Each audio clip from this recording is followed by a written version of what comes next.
Todos conocemos lo violenta y sanguinaria que fue la época del terrorismo en el Perú, pero ¿acaso estamos conscientes de los orígenes de este conflicto armado interno?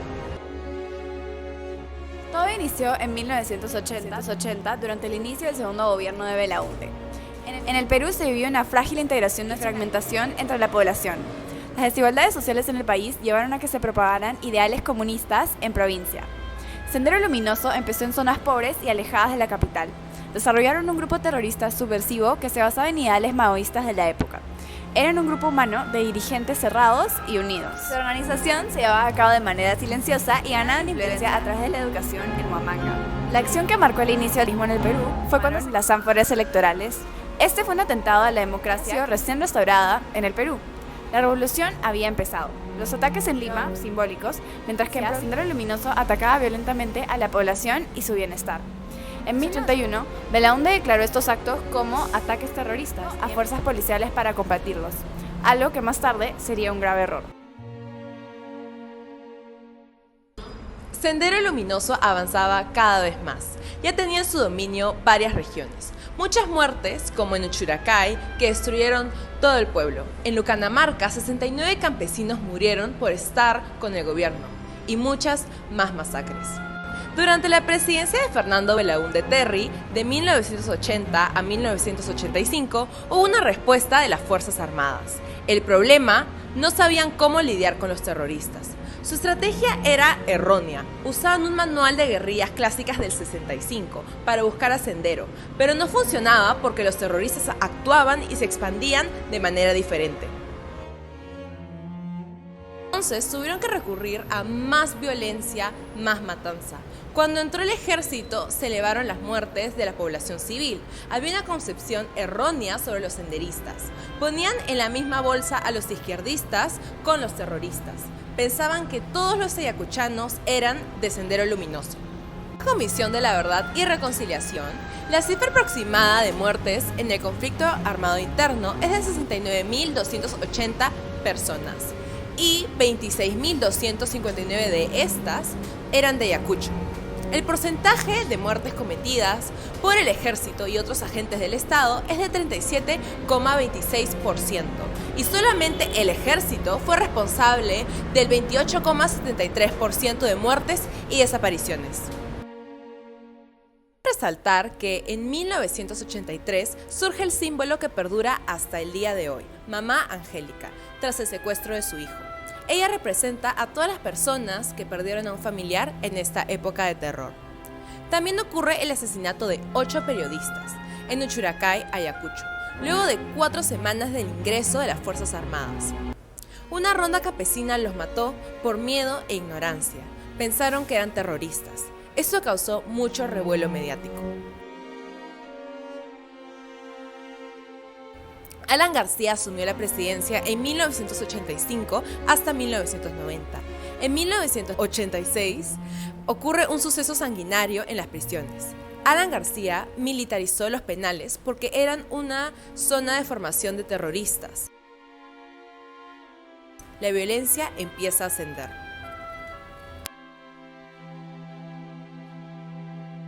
García trató de solucionar la violencia y el terror por la que pasaba el país de manera política.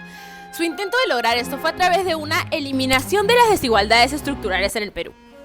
Una vez más, esta estrategia para combatir el terrorismo no fue efectiva. Del despliegue nacional de la violencia terrorista se vieron diferentes instantes que impactaron grandemente el país. En este tiempo se realizaron los penales, lo cual llevó a la matanza de personas presas.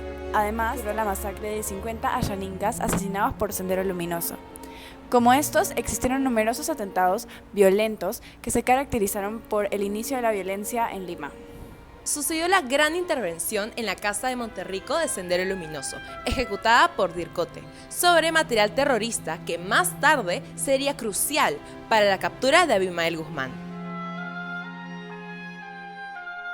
En 1989 comienza un periodo que se considera uno de los más violentos del país, la crisis extrema.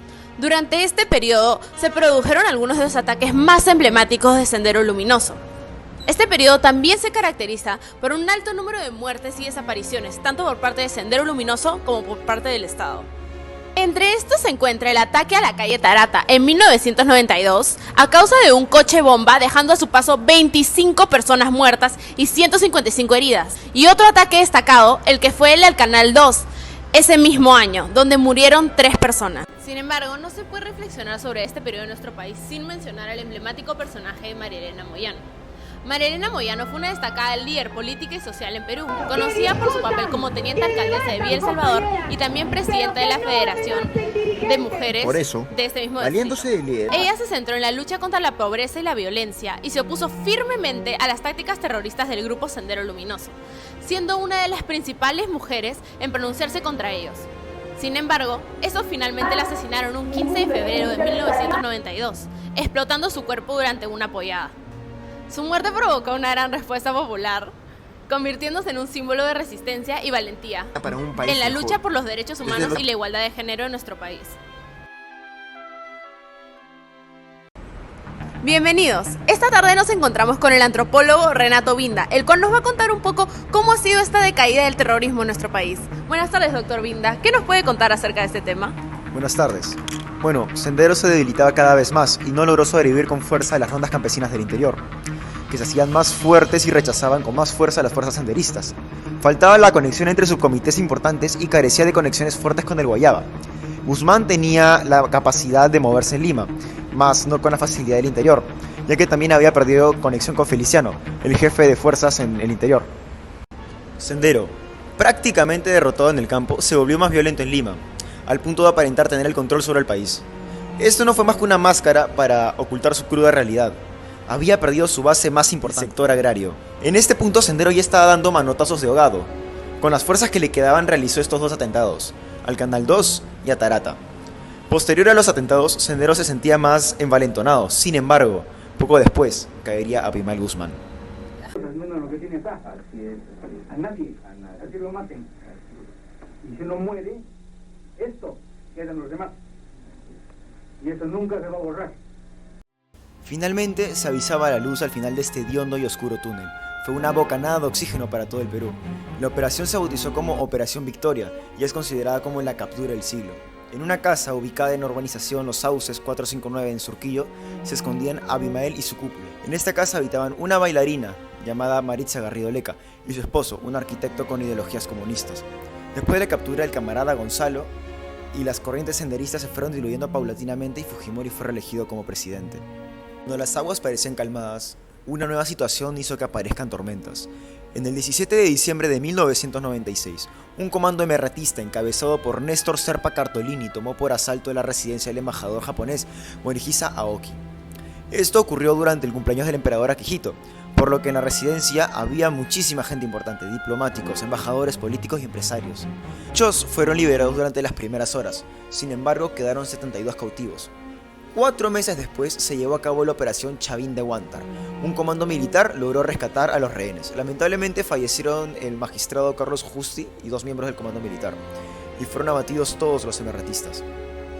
A partir de aquel suceso se asomaba la paz otra vez. Aquella sanguinaria y despiadada etapa de la historia de nuestro país aparentemente llegaba a su final. Después de años y años de trabajos y luchas, el terrorismo había sido finiquitado.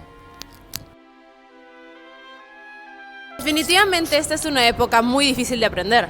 Sin embargo, es importante entender las trágicas consecuencias que puede tener la desigualdad, la violencia y la mala gestión política en nuestra población. Es fundamental reconocer que las acciones del gobierno peruano para abordar la violencia terrorista aparecieron solo cuando ésta llegó a Lima, lo que evidencia la centralización del poder en el país y es un fenómeno que persiste hasta el día de hoy. Esta realidad destaca la necesidad de aprender sobre las raíces de la tragedia, ya que muchas de estas desigualdades persisten en la actualidad. La comprensión del conflicto armado interno en el Perú es crucial para fomentar un cambio significativo y duradero.